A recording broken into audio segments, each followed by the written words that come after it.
नमस्कार, आप देख रहे हैं हिंदुस्तान मेल न्यूज और मैं हूं कल्याणी महाजन आपके साथ। अब होगी मुद्दों की बात सच के साथ। आइए डालते हैं एक नजर आज की ताजा खबरों पर। वक्त ने बदली करवट। जिस ब्रिटेन की भारत ने 200 साल की लंबी गुलामी झेली, आज उसी ब्रिटेन को पछाड़कर भारत दुनिया की 5वीं सबसे बड़ी अर्थव्यवस्था बन गया है। ये हम सभी भारतीयों के लिए बड़े गर्व का विषय है। अब लिस्ट में भारत से आगे 4 देश अमेरिका, चीन, जापान और जर्मनी है। विश्व की बड़ी अर्थव्यवस्थाओं की लिस्ट में ब्रिटेन अब 6वें स्थान पर खिसक गया है। गौरतलब है कि 10 साल पहले तक विश्व की सबसे बड़ी अर्थव्यवस्थाओं की सूची में भारत 11वें स्थान पर था, जबकि ब्रिटेन 5वें नंबर पर। ब्लूमबर्ग की रिपोर्ट में बताया गया है कि अमेरिकी डॉलर में की गई गणना के मुताबिक 2021 की आखिरी तिमाही में भारत ने ब्रिटेन को पछाड़ दिया है। इसके अलावा अंतर्राष्ट्रीय मुद्रा कोष IMF के GDP आंकड़ों में भी बताया गया है कि भारत ने अपनी GDP को काफी मजबूत किया है। अखिल भारतीय क्षत्रिय महासभा द्वारा देश में आर्थिक आधार पर आरक्षण, सामाजिक समरसता एवं इतिहास संरक्षण को लेकर गत 9 अगस्त को जम्मू से प्रारंभ हुई देशव्यापी रथ यात्रा 7 राज्यों का भ्रमण करते हुए आज राजस्थान की सीमा से सटे नवागांव में प्रवेश करते हुए नीमच मंदसौर पहुंच गई है। यात्रा का लगभग सभी राज्यों में जबरदस्त स्वागत हुआ है। शुक्रवार 2 सितंबर को सुबह रथ यात्रा रतलाम, बदनावर, धार, पीतमपुर, बेटमा होते हुए रात 9 बजे इंदौर पहुंच जाएगी। इंदौर में यात्रा का नगर भ्रमण कार्यक्रम शनिवार 3 सितंबर को 9 बजे से प्रारंभ होगा। वहां संभागायुक्त कार्यालय पर अपनी मांगों के समर्थन में ज्ञापन देने के बाद ये रथ यात्रा देवास होते हुए 3 सितंबर को उज्जैन पहुंच जाएगी। मानपुर थाने में पुलिस कस्टडी में एक गुंडे की मौत का मामला सामने आया है। ये गैंगस्टर दुर्लभ कश्यप से जुड़ा हुआ था और मानपुर, धामनोद सहित उस पर कई जगह केस दर्ज थे। मौत के बाद एसपी ने न्यायिक जांच की सिफारिश कर दी है। मानपुर थाने में पदस्थ एक SI, 2 SI और 2 आरक्षकों को निलंबित कर पुलिस ने लाइन अटैच कर दिया है। लूट की साजिश के मामले में पुलिस ने इस गुंडे अर्जुन सिंगोरे 19 साल निवासी गिट्टीफोड़ा मानपुर को पकड़ा था। पुलिस का दावा है कि पूछताछ के दौरान उसकी हालत बिगड़ गई।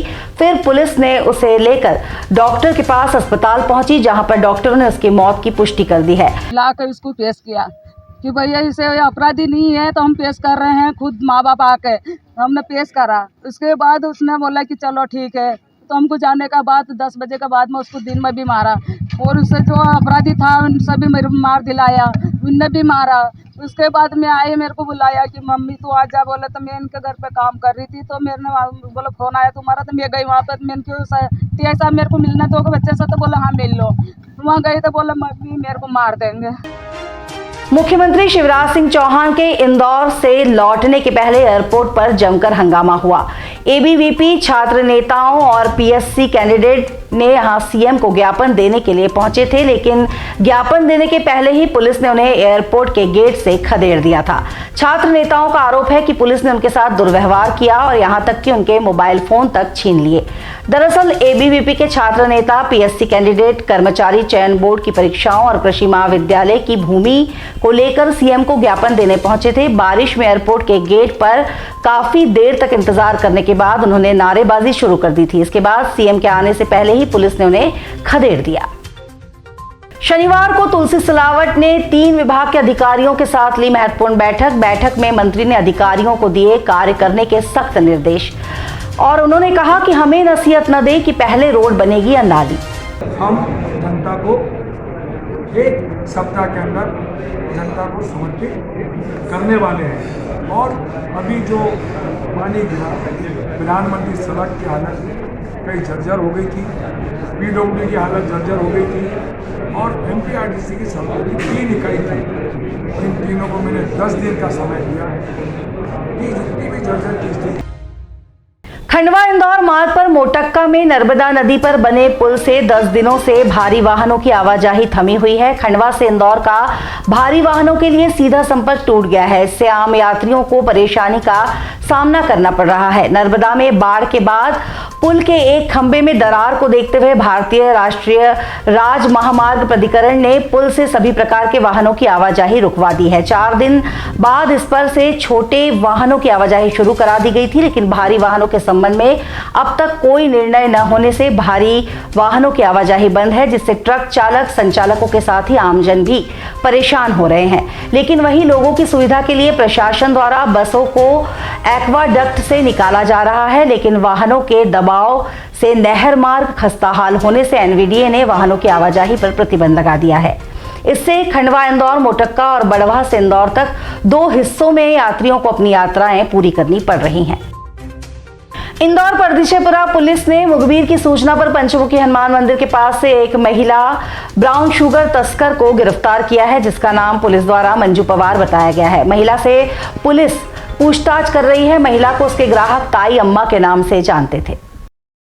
इंदौर में बड़े भैया के नाम से मशहूर बीजेपी के वरिष्ठ नेता विष्णु प्रसाद शुक्ला का 86 साल की उम्र में निधन हो गया। उनके निधन पर सीएम शिवराज सिंह से लेकर बीजेपी, कांग्रेस के सभी बड़े नेताओं ने दुख जताया। इसी कड़ी में इंदौर के बाल ठाकरे कहलाने वाले बीजेपी के बड़े भैया को श्रद्धांजलि देने के लिए प्रसिद्ध कथावाचक प्रदीप मिश्रा सीहोर वाले भी बीती शाम इंदौर पहुंचे और बड़े भैया को श्रद्धांजलि स्वरूप शोकातुर परिवार के बीच गरुड़ पुराण की कथा का पाठ किया। पंडित मिश्रा ने कहा कि बड़े भैया विष्णु शुक्ला उनके कद और पद से ज्यादा उनकी सादगी के लिए सदियों तक इंदौर वासियों के मन में जिंदा रहेंगे। अपनी मेहनत से अपने सपने को जोड़े रखने का जज्बे का उदाहरण पेश करने वाले अजीत सिंह महज 19 साल की उम्र में डिप्टी कलेक्टर बनने का सपना लिए अपने परिवार और गांव को छोड़ इंदौर जैसे शहर में आ गए थे। कुछ समय से पीएससी की परीक्षाएं आयोजित नहीं हुई, लेकिन उन्होंने निराश होने की जगह समय का सदुपयोग करते हुए पीएससी समोसे वाले नाम से समोसे की दुकान खोली। इसी के साथ अजीत बताते हैं कि वे पिछले कई सालों से पीएससी की तैयारी कर रहे हैं और वर्तमान में भी उनकी तैयारी जारी है। वे अपने आप को पीएससी से अलग नहीं करना चाहते थे, इसीलिए उन्होंने अपनी दुकान का नाम भी पीएससी समोसे वाला रखा है। 1 सितंबर को ही उन्होंने खंडवा रोड स्थित गणेश नगर में ये दुकान खोली है, जहां अब लोगों की भीड़ भी समोसे के लिए लगने लगी है। स्वच्छता, कला, संस्कृति, उद्योग के बाद अब मध्य प्रदेश की आर्थिक राजधानी इंदौर विज्ञान जगत में भी अंतर्राष्ट्रीय स्तर पर धूम मचाने को तैयार है।